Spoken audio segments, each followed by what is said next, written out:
All right. Good morning, everybody. Today is Thursday, June 1st, 2017. And this is Before the First Cup with Jules here on UCY.TV. Happy Thursday, everyone. It is a sunny 61 degrees and it's supposed to be pleasant here for the next 5 days in upstate New York. So where do we leave off yesterday? We titled the show Microbe Wars, Bacteria, Genomes, IARPA, CIA, Amazon, and AI. And we had discovered that the Central Intelligence Agency has created a division that was modeled after DARPA called IARPA. And their one big project, they have many. I was just looking out on their project page. But their one big project was this brain initiative that, of course, is being fostered by the Obama Brain Initiative back from a few years ago. We found out DARPA is doing a lot of their own with brain implants. And we have in the 21st Century Cures Act 399S that actually talks about neurological surveillance for quote-unquote mental disease on a national level, no less. But we were reading about IARPA yesterday, and there are 3 different programs within this brain initiative they're working on that are being run by different parties. And the one team has good old Georgie Porgy Church helping them to barcode each neuron to then be able to map what each connection does. We found out that they're also worried about how they're going to find all kinds of storage. It was some huge petabyte number that they were talking about in storage for this project. And we discovered that Jeff Bezos and Amazon, the same Jeff Bezos and Amazon that created a parallel Amazon cloud for the CIA a few years ago, has now stepped up for the CIA's brain initiative project called Microns and offered to provide assistance in major petabytes of storage. So let's read one second here. We're going to back up for anyone who didn't catch yesterday, and I know there's a bunch of you because only 18 people watched it, which really gives me I don't know, the boost, not the boost I was looking for. I guess I want you guys to realize this is physically, mentally exhausting on a daily basis while trying to juggle life. Remember, it's the end of the school year coming up here, and we are moving into some rocky waters as far as age. So I'm just going to tell you that I am at my probably maximum level right now of what I can handle in every step of the day. So anyway, for you 18 people who heard the show yesterday, go get a cup of coffee. But for the rest of you who didn't, I'm going to do a little review. So IARPA, I think people looked at the title and said, IARPA? That's not DARPA. Who's that? Well, IARPA is the CIA branch that mimics DARPA, and they are calling it their new innovation arm. CIA's newest directorate consolidates several technology business units into one hub organization focused on deeply embracing innovative approaches and capabilities throughout the agency. Although the Office of the Director of National Intelligence conducts its own research, beginning with the Intelligence Advanced Research Project Activity, more affectionately known as IARPA, they do not see any conflict or redundancy in the establishment of this division. Now, remember, this division is digging into, with George Church and Amazon, not only how to map the brain and reverse engineer the brain, which is exactly how they described it, all in the name of trying to create better algorithms for AI, but also they're trying to figure out how all the bits and pieces work together and what zippity zaps happen between each neurons, what chemical exchange might occur and how it affects other parts of the gray matter. And they're hoping once they understand how each of these pieces as part of this Connectome project go together, they'll be able to reverse engineer a human brain and make it artificial. Of course, Georgie has been into a lot of artificial everything and splicing and dicing, so why not the brain? And of course, they've gotten his Wyss Institute, with him at the helm involved, as well as a large consortium of other institutions. I was just reading a little snippet from intelligencecommunitynews.com before the show, and they had mentioned a bunch of different teams that are involved. A brand new one, looks like March 15th, 2017, so a few months ago, was announced. A new partner called ReadCoor, ReadCoor, is joining the Wyss Institute's IARPA Microns Brain Mapping Consortium. Now wait to find out who ReadCoor is. Let's pull a thread on this big ugly sweater.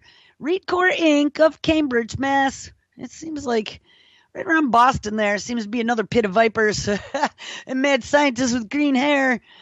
ReadCoor Inc. of Cambridge, Mass. announced on March 14th that it has joined the multidisciplinary consortium led by the Wyss Institute for Biologically Inspired Engineering, and it actually said that this time, at Harvard University, to map the brain's neural circuitry with unprecedented resolution and precision.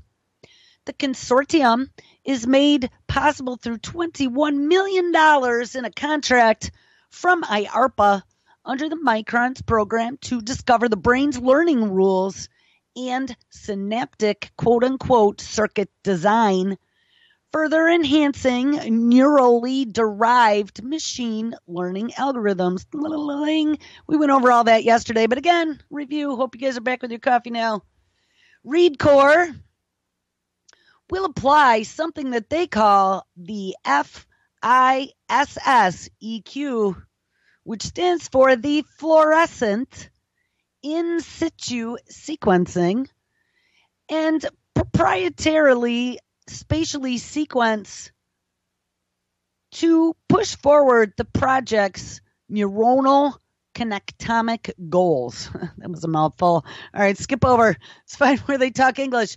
Neuroconnectomics is the science of identifying how neuronal cells are connected, and in addition, Microns will integrate how neurons work together in specific brain functions, like, oh, I don't know, telling the truth, right?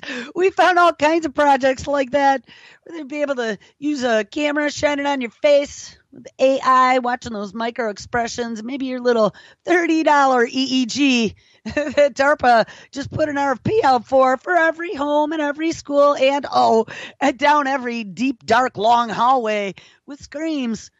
You know, don't think that this isn't going to be used for something like that. Why would the intelligence community be forming their own brain project with all the best smarty pants in the business? And remember, Georgie Porgy Church is already working on all kinds of manufacturing biology with DARPA dollars at the Wyss Institute. So now let's add this barcoding neuron project with more taxpayer-funded dollars. But wait.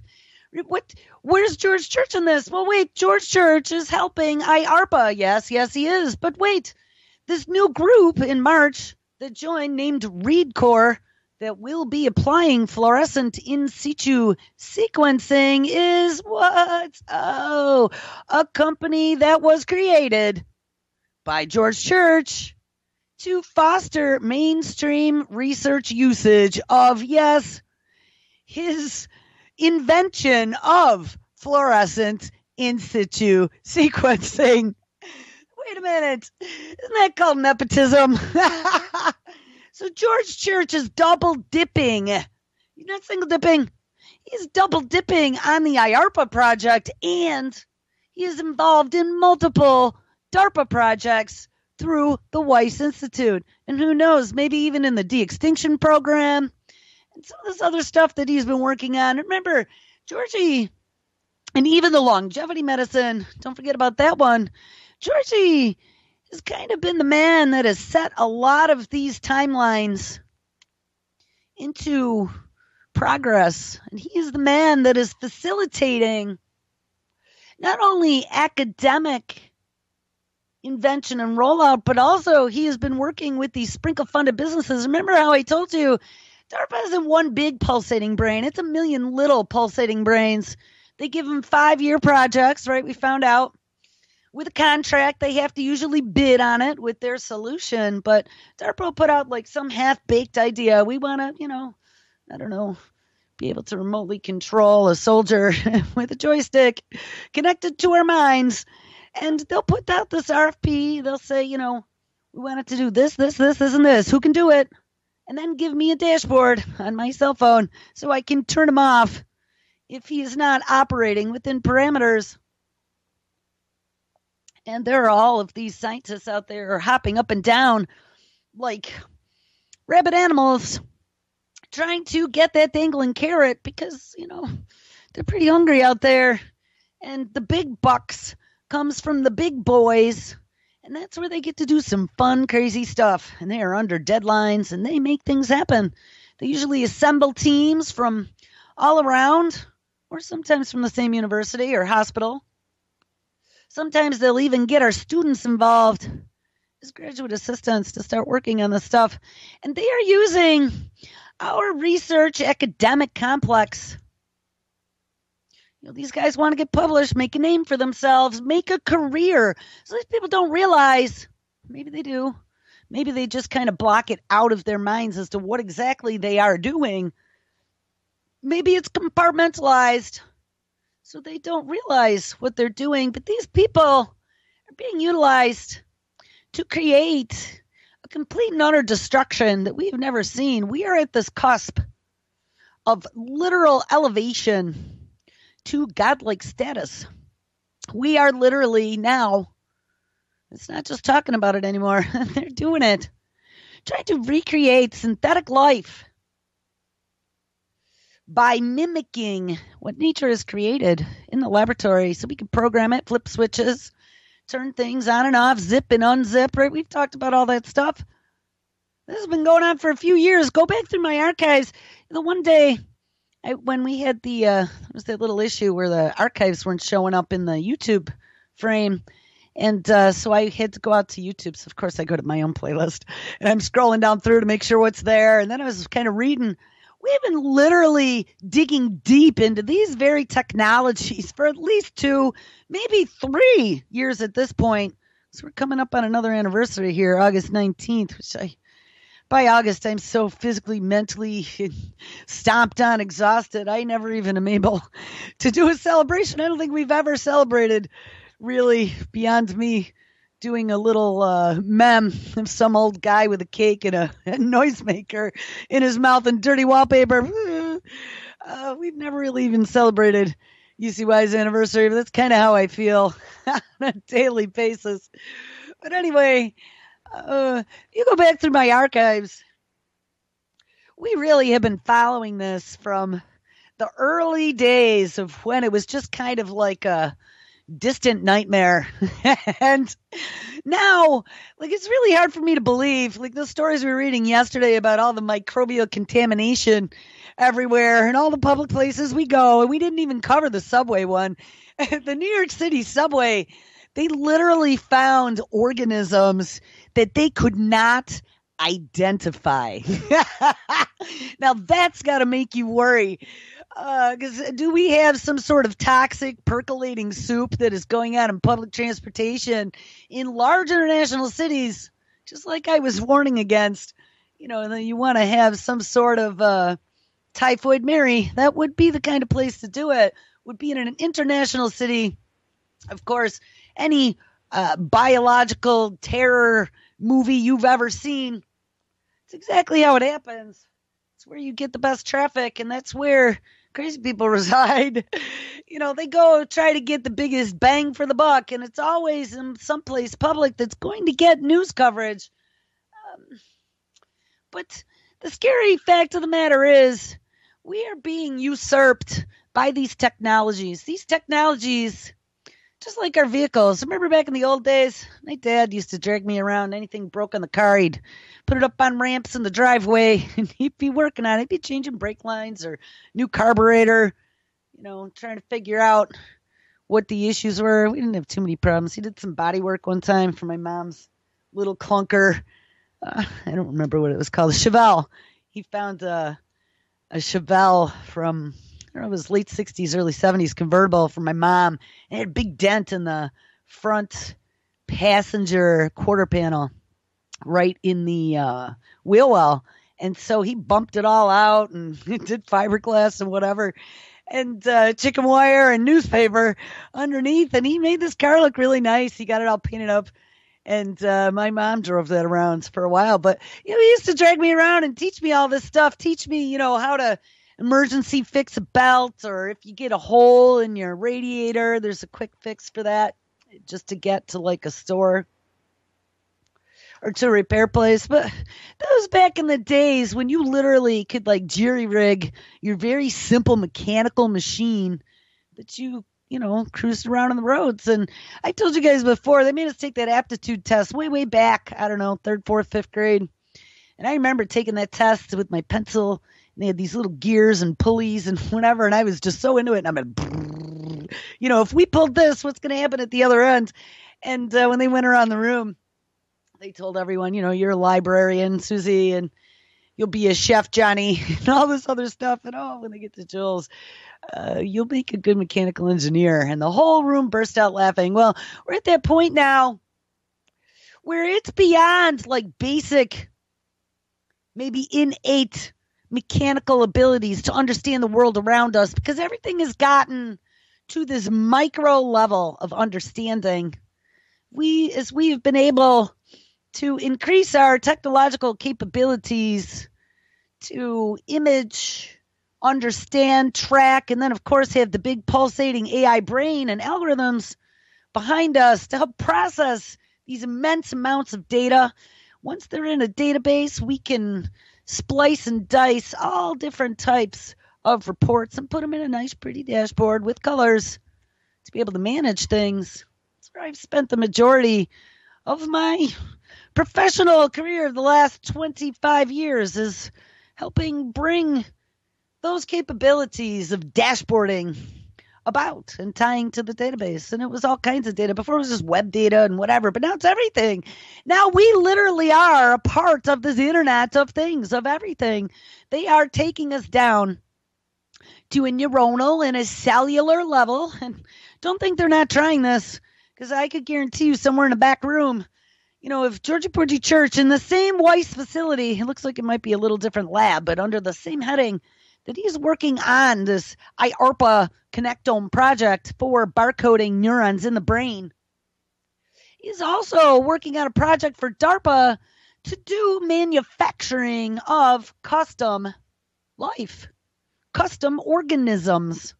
So if he's already doing custom organisms and he's getting paid by IARPA to develop this technology and integrate it into biological organisms to be able to easily bag, tag, and track and barcode and database and give it an IP address so you can track it all times, real time. Why would he not just repurpose that technology on some of the stuff he's creating for DARPA at a cellular level to be able to barcode the cells of life? And I know that way back when we had read about barcoding genomes, I don't know who was responsible for that, but I would not be surprised if it wasn't Georgia Porgy Church, and that might be where this technology originated from. Well, anyway, so Georgie is double dipping. We find out not only is he involved with IARPA through this connectome project, but his company, ReadCore, that is applying fluorescent in situ sequencing to neurons and identifying how they are interconnected, will be involved as part of the consortium. FISSEQ was developed in 2014 by Wyss core faculty member George Church, principal investigator of the consortium, and is the one who subsequently founded ReadCore to bring FISSEQ into mainstream research usage. Unlike traditional sequencing techniques, FISSEQ provides a method to pinpoint the precise location of specific RNA molecules in intact tissue. ReadCore's role in the brain mapping consortium will be to apply FISSEQ capabilities to accurately detail the complete set of neuronal cells and their connecting processes in intact brain tissue, which of course is difficult and costly to accomplish by any of the current methods. Cold Spring Harbor Laboratory will generate a graphic quote-unquote map representing all of these neuronal connections. In an era, and they invoke self-driving cars, in an era of self-driving cars, robotics, clinical decision support, and speech recognition, new approaches to artificial intelligence are needed for these emerging technology demands, says Sean Marcel, CEO of ReadCore. We are privileged by the opportunity to make a fundamental contribution to the technological framework used to decipher how the brain operates in the drive to create more advanced machine learning systems. Guys, this is really horrifying. So wait, who is in this grand consortium then? Consortium is usually more than two. Well, actually three. So we got IARPA, excuse me. That's the CIA's DARPA. We have the Wyss Institute of Biologically Inspired Engineering.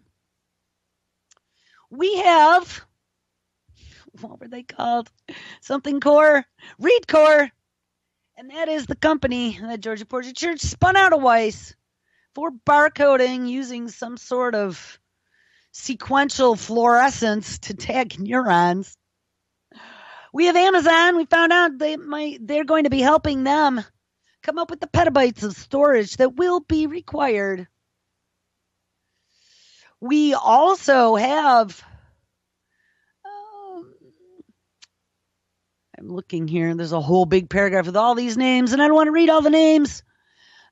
MIT, Columbia University, they have representatives on the consortium, as well as Carnegie Mellon University. So MIT, Harvard and Wyss, Amazon, Columbia. Wait, wasn't that where Obama went? Wasn't Obama the one who went to Carnegie Mellon and announced how artificial intelligence is going to transform this nation? Well, I think so. So back January 29th of 2016, Wyss Institute awarded IARPA contract to further the BRAIN initiative.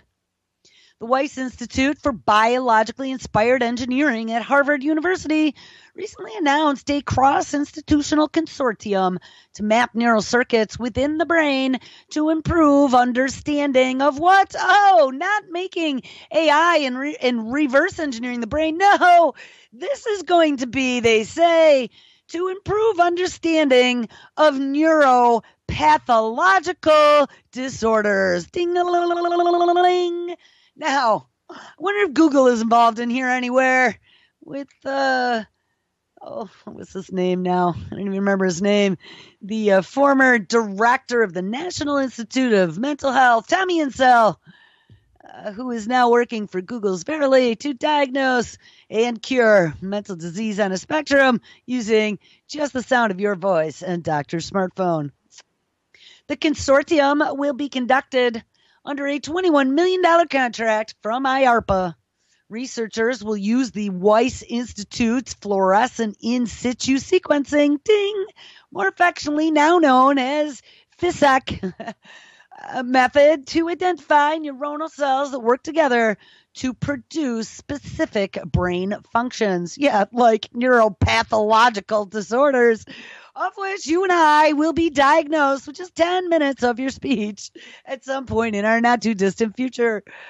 The consortium will further the goals of former President Barack Obama's BRAIN initiative to improve understanding of the human mind and establish new treatments like transcranial stimulation, maybe, for neuropathological disorders such as Alzheimer's, schizophrenia, autism, and epilepsy. How interesting is that? And then we have the 21st Century Cures Act with the National Neurological Surveillance Center dashboard, non-invasive surveillance dashboard that they will be implementing to be able to monitor neurological diseases. Historically, quote, the mapping of neuronal paths and circuits in the brain has required brain tissue to be sectioned. Ding. So good thing, no more splicing and dicing brains, and then visualized by electron microscopy. No more brain vivisections. Thanks to Georgie Forgy Church. Complete neurons and circuits are then reconstructed by aligning the individual electron microscope images. And this process is very costly and inaccurate due to the use of only one color. And that would be gray. Jokes, George Church. In a press release, we are taking an entirely new approach, he says, to neuronal connectomics, which is using immensely colorful barcodes that should overcome this obstacle. And by integrating molecular and physiological information, we are looking to render a high-definition map of neuronal circuits dedicated first to specific sensations and in the future to behaviors. Ding-a-ling-a-ling. Remember me talking about behavioral monitoring? Well, now it's going even beyond using AI visuals to watch your facial expressions or your physical gait to tell whether or not you are hiding something. Now it could be just a simple scan, maybe even a ubiquitous EEG of some kind. Because remember, brain patterns are as individualistic as fingerprints. And as they are able to crack all the codes and what each little zippity zap actually means and translates to, and then set the big pulsating artificial intelligent brain pointed to decode those signals, we got a huge problem, Clyde. It is all going to be digitized on a dashboard. So where do we go from here? So this $100 million Apollo project of the brain is fully rolled out. Multiple different projects, multiple different institutions all running at the same time, all dedicated to cracking the secrets and reconstructing a human brain. Well, listen to this. Just 2 weeks ago, a story comes out.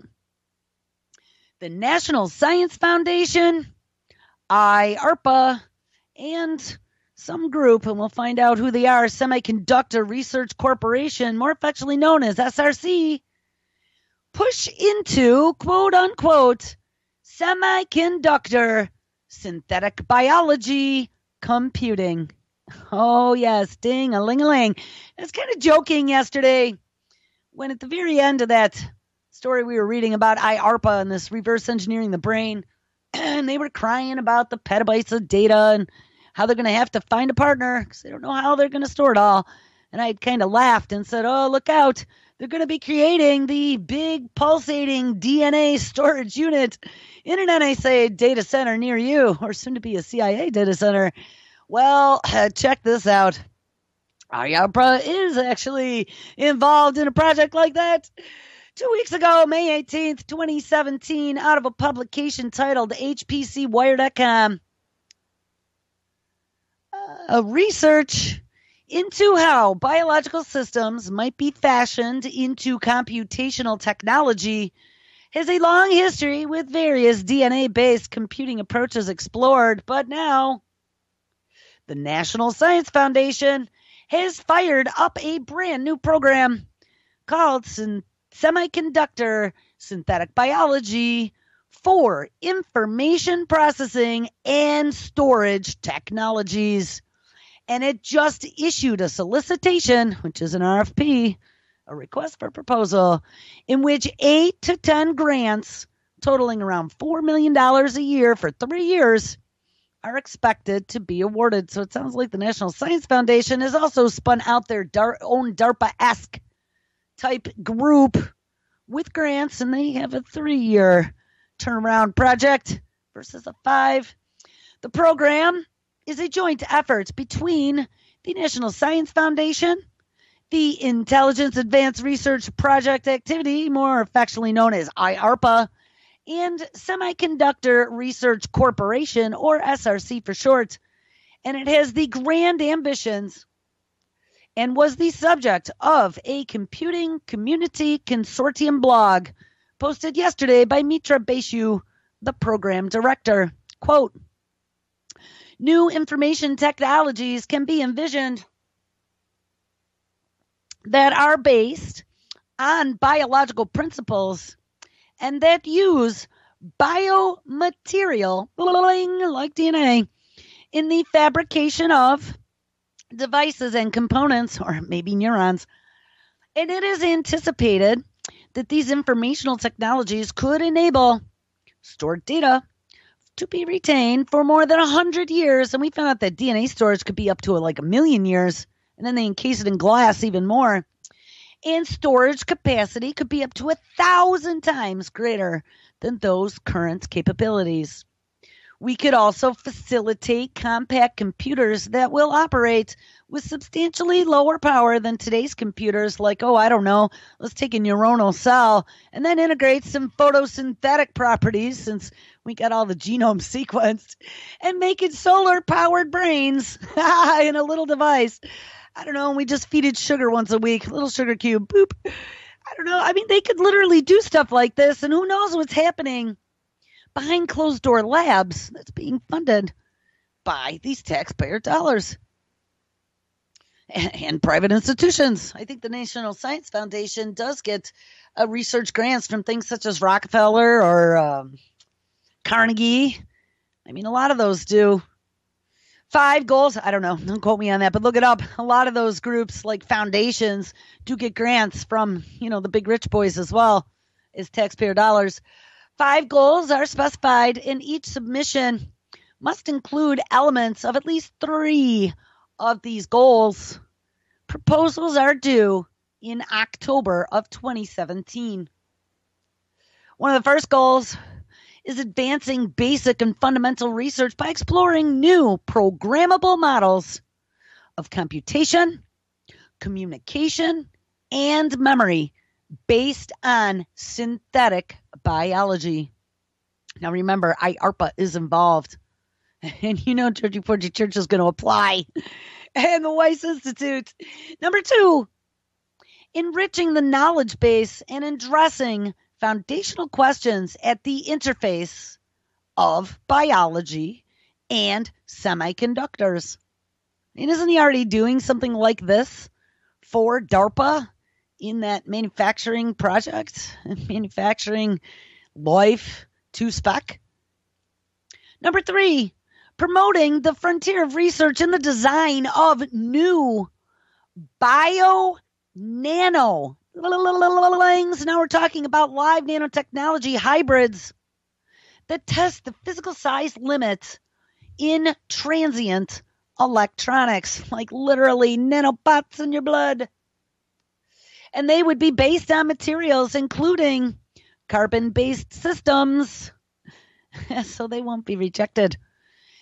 Number 4, designing and fabricating hybrid semiconductor biological microelectronic systems based on living cells for next-generation information processing functionalities.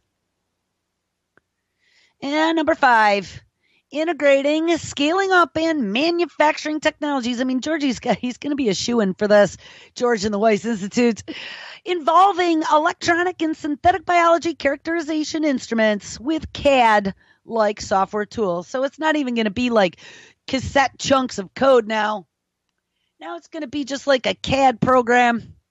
If you've ever used CAD or any type of design application, you're just drawing out what you want it to be. You know, you're having it look at a library and bing, bing, bing, bing, and you just pull in images and build it. And it takes care of all the calculations. The solicitation notes that semiconductor and information technologies facing many challenges such as CMOS and Moore's law as it approaches its physical limits with no obvious replacement technologies in sight. And several recent breakthroughs in synthetic biology have demonstrated the suitability of biomolecules as carriers of stored digital data for memory application. The SynBio solicitation seeks to explore synergies between synthetic biology and semiconductor technology. Isn't that what DARPA's entire Biological Technologies Office is all about, the BTO? I think so. Today is likely to mark the beginning of a scary new time in the future of humanity. I just added that, but today is likely to mark the beginning of a new technological boom to merge and exploit. Yeah, that's what they're going to do, make money on us, bazillions of dollars. The two fields of biology, synthetic biology, and semiconductor technologies for information processing and storage capacity. As described in the solicitation, the program's goal is to, quote, foster exploratory, multidisciplinary, longer-term basic research leading to novel, high-payoff filling solutions for the information technology industry based on recent progress in synthetic biology and the know-how of semiconductor technology.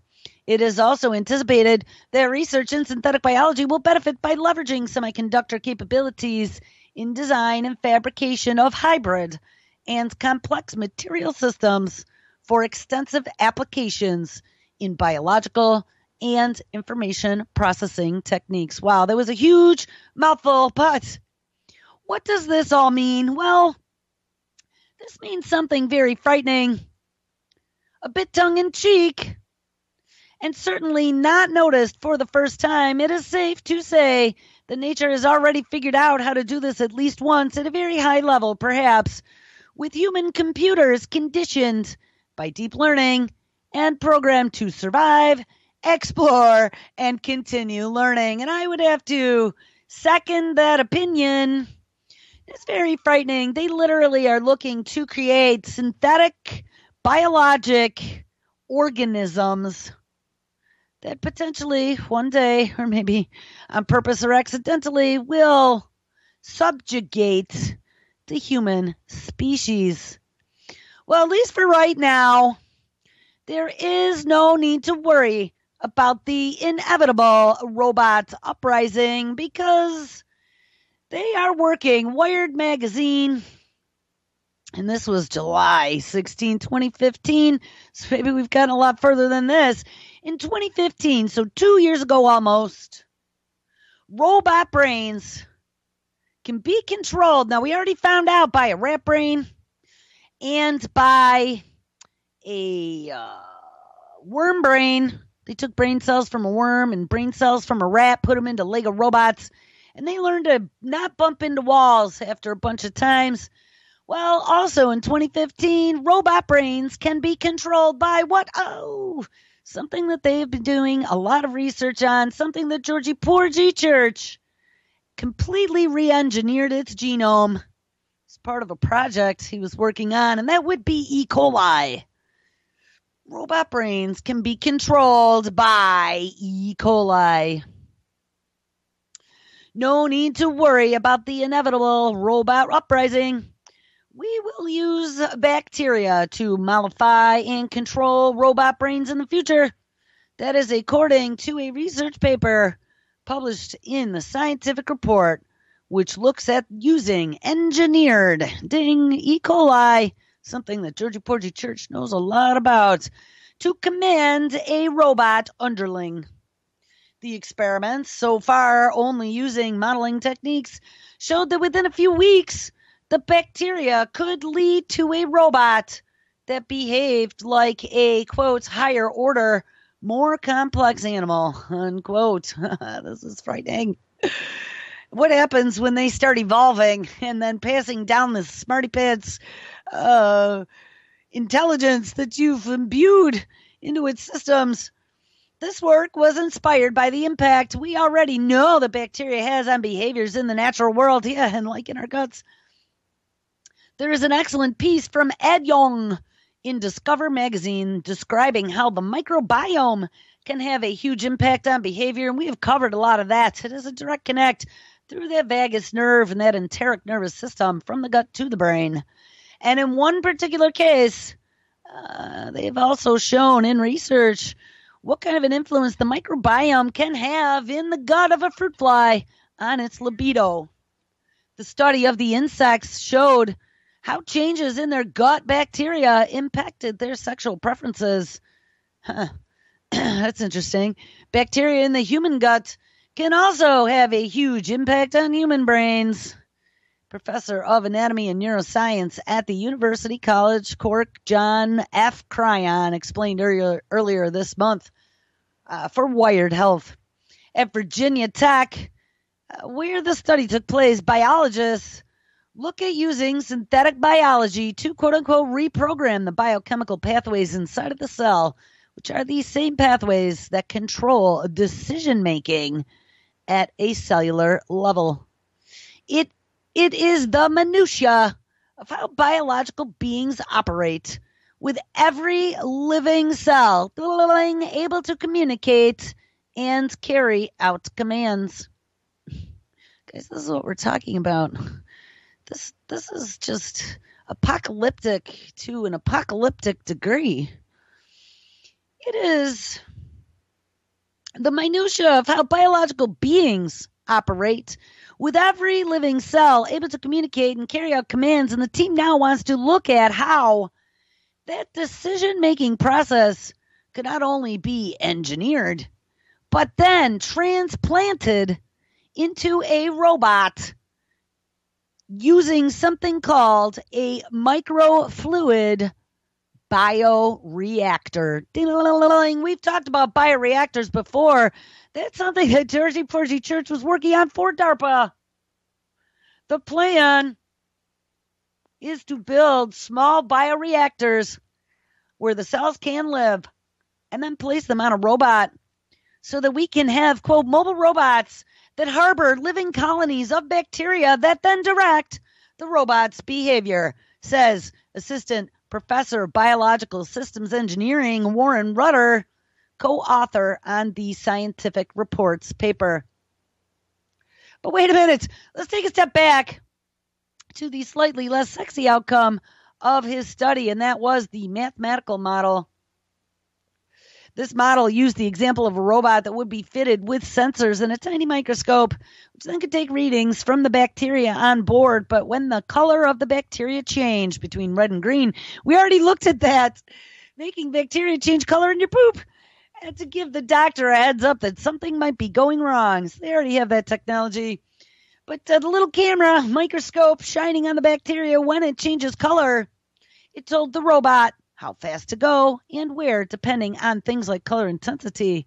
That was the first simple approach, delivered the expected results, but then the team made a significant tweak. Gotta love those biological synthetic tweaks. When we gave the robot one extra component, and that was an ability to talk back to the living bacteria on board, we saw the cells go from simply toggling between different fuel preferences to approaching a fuel source, pausing, and then moving rapidly towards it. It was reminiscent of something Reuters refers to as the stalk, pause, and strike behavior that we see in higher order, more complex animals. Oh, stalk, pause, and strike. You gotta love that at a synthetic biology that was programmed with instructions level. By applying this model to real-world robot bacteria unions, Reuter foresees using it across agriculture, looking at the relationship between soil bacteria, and livestock, as well as on oil spills, with drones dropping oil vacuuming bacteria. Oh my God. Yes, delivering payloads. And if we better understand how bacteria impacts behaviors, as in fruit flies or maybe mosquitoes like Wolbachia, we could also develop bacteria-based drugs that combat different illnesses, yes, or reproduction. Again, Wolbachia, mosquitoes, and gene drives. Look that up, Georgie Porgy Church, and Oxitec, and Billy Gates. I don't know if Billy Gates was involved in the Wolbachia, but he was in the gene drive financing. Even more imminently, Reuter wants to see bacteria-driven robots in schools and universities. Of course he does. Teaching the next generation of synthetic biologists about bacteria's massive potential. So we have AI and bacteria that are on this collision course, it seems. And a lot of these technologies are tied back to a lot of the same people. Georgie Porgy Church, DARPA, seems IARPA, Google, National Science Foundation, Brain Initiative, White House, Amazon, Bezos, Elon Musk, and SpaceX, sending the MRSA into space. See what happens when it becomes more virulent. We also have Elon Musk involved in artificial intelligence as well. And, a lot of these smarty pants, rich entrepreneurs or scientists tend to go at disruptive technologies at a vertical perspective. You don't always put all your eggs in one basket. You take out of the 10 or 20 that are coming, pick 5, and then put all you got into all of them and be one of the leaders of the development of the technology versus one of the followers. Well, Elon Musk is another one of those rich smarty pants. Elon Musk just unveiled breakthrough AI research, and here is what you need to know. And this was right around the same time as that last article of bacterial robots that think like higher order animals. May 16th, 2017, out of futurism.com. If imitation is the sincerest form of flattery, then OpenAI's newest robot system should leave humanity blushing. Not only can it successfully replicate human behaviors, it can do so just after a single demonstration of a task. You remember we read a long time ago about that Baxter robot. Baxter had robot googly eyes, i.e. a camera, and he could watch how to do a task, and then he would practice it all night long. By the morning, he would be well practiced and ready to go on the assembly line, and in the meantime, when he learned a new task, he would save it to his databanks and upload it to the cloud for all the other Baxter robots to access. Well, it looks like Elon Musk is now experimenting with a one-shot imitation learning system. The research company co-founded and chaired by Elon Musk used 2 separate neural networks to develop its one-shot imitation learning system. The first, which was a vision network, analyzes an image from the robot camera to determine the location of an object in reality. And I've talked about that before. When does something have sentience? Sentience, the definition, is to be able to place itself within space in regards to the outer world and realize that it is an individual as opposed to its surroundings. Well, using robot googly eyes, it is able to analyze an image from the robot's camera to determine the location of the objects in reality. And in the OpenAI video example, these objects happen to be blocks of wood on a table. The network is then able to do this despite never having seen the actual table or the blocks before. Instead, the researchers have trained it using hundreds of thousands of simulated images, kind of like Google's neural network looking at cat pictures on YouTube, each featuring various permutations of lighting, textures, and objects. And remember, when Google was doing their deep learning, don't think that they are not also utilizing our input and things that we upload, things that we bag and tag when we put them online, things that we comment on. Every bit of input that we provide to this big pulsating machine that we have been creating for the last, probably first hit the commercial realm 1995. So again, 25 years. One generation and a quarter. We are designing this, whether we know it or not, by just interacting with it and making it bigger and smarter. The second artificial intelligence that Wyss used was an imitation network that determines the intent of a task that it observes the human demonstrating via a virtual simulation. So not even real. They're doing virtual simulations. Then the robot imitates the task in a real-world setting. Again, this network was trained on 1,000 of virtual demonstrations, but none that actually took place in reality. By the time the system was called upon to imitate a simulated demonstration in reality, it could do so after viewing the demonstration only once. Even more remarkably, the system was able to complete the task even if the starting parameters didn't quite match up to the original, which means that it can on the fly make up for permutations that were unexpected, kind of like a human can. It's not just a dumb machine anymore. Unlike Musk's numerous other endeavors, OpenAI is a nonprofit, so let's democratize this all. Robots learning on their own and able to, on the fly, make up for unexpected occurrences during an event, during a process. So to that end, it is already quite successful. In December of 2016, the company launched Universe, which is an open source platform where users could measure and train their AI using games, web browsers, and various software. Essentially, the platform gives AI the ability to replicate how humans use computers, which then allows developers to train their systems to complete any computer-based tasks that humans can do. This week, OpenAI followed that up with Robot School, RoboSchool, an open source software for robot simulation. It features dozens of environments in which users can test their robots, and it is integrated with OpenAI Gym, which is a toolkit that gives developers the ability to give and receive feedback on their work and providing them with an online community to support in the development of their AI.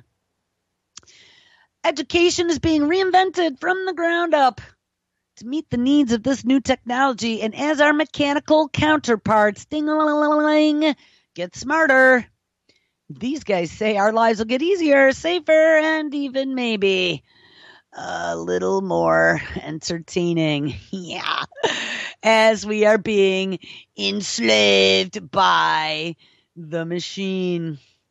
Well, there was a story here, and it appears this is the second or third one that I have found over the last few weeks that I've had up here that has been removed. File not found at this URL any longer. This story was titled DARPA's new project, Lifetime Learning Project, will let AI grow up as a child, but it is no longer found. There's also another story that was on whitehouse.gov. Here it is. Advancing, wait, maybe it was this one. Page unavailable. Oh, it's an infographic on the brain Brain Initiative. That has also now been removed from whitehouse.gov/infographics/brain-initiative. Go there because you'll see it was there at one point. It does have a URL, but it has been removed. All right, guys. Well, today is Thursday, if you can even believe it. And I don't know where we're going to go tomorrow. I'll probably dig into artificial intelligence more. There's some pretty scary stories. Google researchers are teaching their AI to build its own more powerful AI. And what could possibly go wrong? May 19th, 2017, Google has announced another big push into artificial intelligence, unveiling a new approach to machine learning where neural networks are used to build better neural networks, essentially teaching the AI to teach itself. These artificial neural networks are designed to mimic the way brains learn, and Google says that its new technology called AutoML can develop networks that are more powerful, efficient, and easy to use. The way it works is we take a set of candidate neural nets and think of these as little baby neural nets, and we actually use a neural net to iterate through them until we arrive at the best possible neural net. The process is called reinforcement learning, where computers can link trial and error with some kind of reward, like a dopamine carrot, just like teaching a dog new tricks. It does take massive amounts of computational power, but don't worry about it because they're making themselves a whole new data center with twice or 100 times the computing power of the old one. But Google's new hardware is now getting to the stage of where one neural net can start analyzing another. And wow, that sounds very similar to some of the stuff that Elon Musk's little project was talking about doing as well. All right, guys. Well, make sure you stick around. It is Thursday. Ms. Lonnie Clark is live up next. And then we have Game On with Ron at 7. This week's Hal Anthony at 8. And then live, hopefully, both hours of Anti-Media and then Traffic Report at midnight Eastern. All right, guys, have an awesome Thursday. And I'll see you tomorrow.